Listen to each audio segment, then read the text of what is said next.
इकबाल मंगेरा जोया के साहबजादे खिजर मंगेरा जोया की शादी हेड सैफुल खैरपुर टामे वाली महलसी में सरंजाम पाई।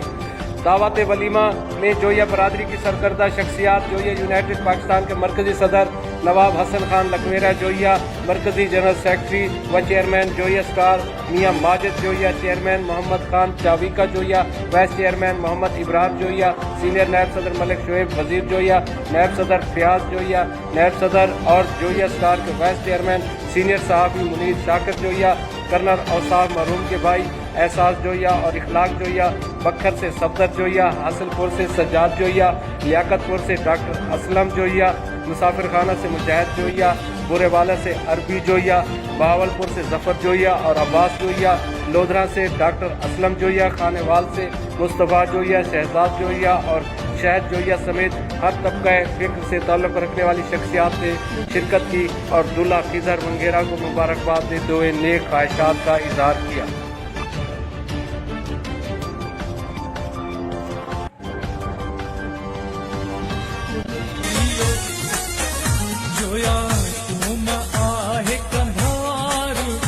संसार जियो सदा जोया जियो, ओ जियो सदा जोया जियो, जोया तुम आहे कंधार जय संसार।